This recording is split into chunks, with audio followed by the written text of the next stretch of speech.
Hello, it's Dr. Don Ibbotson from Above and Beyond Christian Counseling. You'll not hear the term demon management discussed too often in church. However, very sadly, that is what many believers pursue when there really is a better option.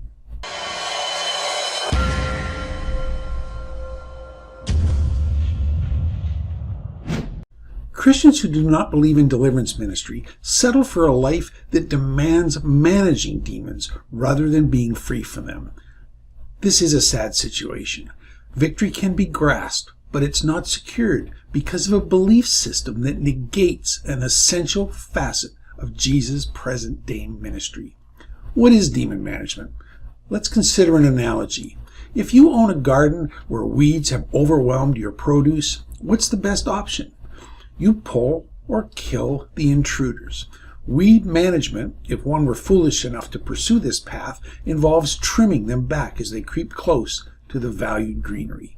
You cope with the weeds, but you don't deal with them at the root, so the problem endures. Now look, no one's going to pursue this route with a garden, yet many are content to adopt this strategy with demons. Why is that?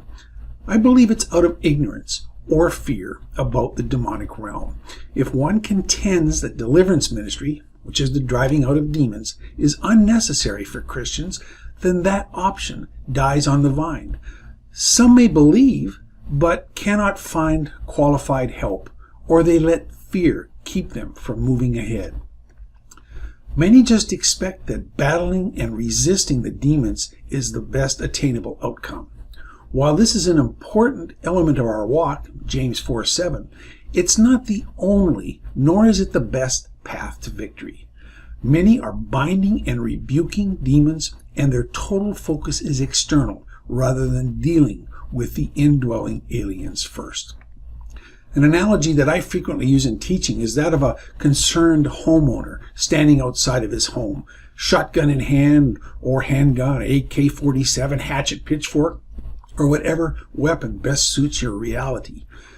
He's anxiously surveying the surroundings. He's standing guard, ready to ward off any perceived intruder.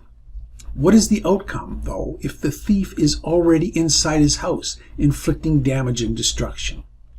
The homeowner's efforts would be tiring and fruitless because they're misdirected.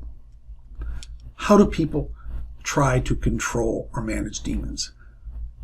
First of all, there's medication. I found a report recently from CCHR International that claimed that over 78 million Americans of all ages are taking psychotropic drugs. Only an ardent minority would contend that these are cures. They are emotional band-aids at best.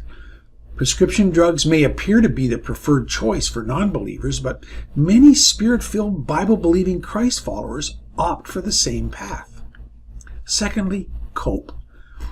Anger management, addiction treatment, and various support groups top the list in this segment. I'm not minimizing the benefit that these can provide. However, the focus is frequently on enduring and coping rather than gaining victory. Misery loves company, and sadly, many of these groups wallow in it. The Tampa Bay area is home to a large military base. We've had the privilege of ministering to many officers, enlisted and civilians, who have been unable, for various reasons, to get the help they needed within their support network of groups and classes. The third option is to rationalize.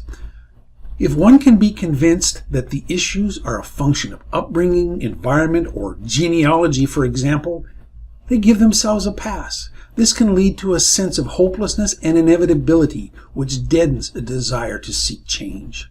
Many will choose a perceived lesser evil. For example, drinking beer to excess becomes attractive to those who are drowning in a hard liquor addiction. Similarly, a blanket of cigarette smoke typically covers outdoor areas at alcohol or substance abuse meetings, as attendees feed the addiction spirit with something they see as less deadly. Deliverance ministry was a significant aspect of Christ's exploits when he walked on the earth. He did it, he trained the disciples to do it, and passed the torch to his body, Mark 16:17, which is the church, before he ascended into heaven. Could he have put it more plainly? Why do so many ignore this passage and continue to wallow in bondage or partial victory? The whack-a-mole arcade game presents a great visual of the end result when demon management fails.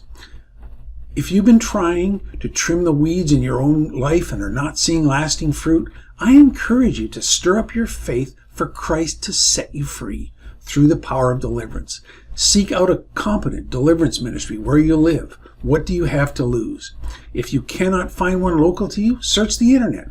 Video conferencing technology has made virtual face-to-face encounters accessible and useful for all types of human interactions. Christian counseling, and yes, even deliverance ministry, works very well in that medium, and I urge you to begin that research. God bless you.